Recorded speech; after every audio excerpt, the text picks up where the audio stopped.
Dans un contexte où de plus en plus on coupe les universités, on coupe les budgets que le public donne aux universités, est-ce que vous avez l'impression qu'il y a de plus en plus de partenariats avec le privé sur le financement des universités? Est-ce que ça, c'est un risque à la recherche indépendante? C'est certainement un risque qui menace tous les gens qui n'ont pas réussi à se caser dans un groupe de recherche prestigieux.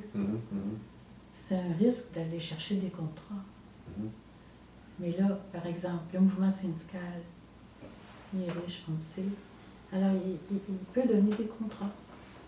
Mais moi, je ne serais plus capable d'accepter le contrôle de n'importe qui, là.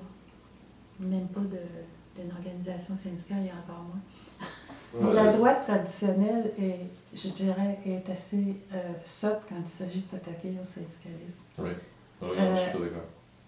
Parce qu'il y a moyen de... moi, je suis très critique par rapport à ce qu'est le syndicalisme aujourd'hui. C'est pour ça que quand je vais être un peu plus libre de mon temps, je veux travailler sur cette question-là, notamment sur la démocratie syndicale, mais en reprenant tout ce qui s'est écrit sur la démocratie syndicale, et Dieu sait qu'il n'y en a pas tellement. Des travaux qui vont vers les fonctionnements réels. Donc, il y a un problème actuellement, à votre avis, avec le syndicalisme tel qui est vécu au Québec? Oui, ou en Occident, il y a tellement d'angles. On peut le prendre sur plusieurs angles. Et le syndicalisme, moi je le prends comme objet d'analyse sociopolitique. Et le syndicalisme est généralement considéré sous l'angle des relations de travail par tous les départements de relations industrielles de la Terre.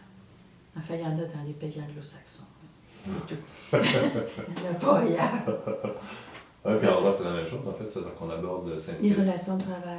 Alors, c'est ça. Alors, voir le syndicalisme comme acteur sociopolitique, il n'y a pas beaucoup de gens que ça intéresse. Dieu merci pour les syndicats. Oui. Parce que ça leur donne les coups des franches, en fait. C'est ce qui est on les analyse pas. Oui, c'est ça.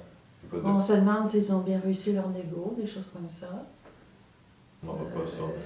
On s'interroge sur la stratégie. Ouais. On se demande quelle est la place des jeunes. Très limitée. Je vous ai parlé d'anti-intellectualisme, mais dans tous les milieux qui ont rapport à l'éducation dans les syndicats, là, ils sont encore branchés sur Paulo Freire. OK. Ça fait un bout de temps, ça. Ah oui, tout à fait. Et puis Paulo Freire, c'était plus pour les paysans analphabètes. Alors, c'est toujours partir du vécu. Et ils n'aiment pas... Moi, ça m'a donné un mauvais nom d'enseigner magistralement à l'université. Ah oui. Parce que c'est pas du tout le style de la FTQ. C'est aussi tombé là-dedans. Ah oui. Alors, on est tout autour d'une table, on met notre nom, ensuite on fait une brève biographie. Et puis là, faut jamais que le professeur ait l'air d'enseigner. Faut toujours qu'elle ait l'air d'aller chercher. Ouais. De faire la synthèse des vécus autour de la table. Voilà. Okay. Oui. Comme ça peut expliquer ensuite, aussi. on peut faire des ateliers, puis on leur demande de faire des propositions. Puis ensuite, et puis finalement, le prof, il n'enseigne pas. Certains ont des doctorats en andragogie, mais il n'y en a pas. C'est une approche très horizontale. Oui, alors ça c'est il y a beaucoup d'anti-intellectualisme au niveau de toutes les activités de formation.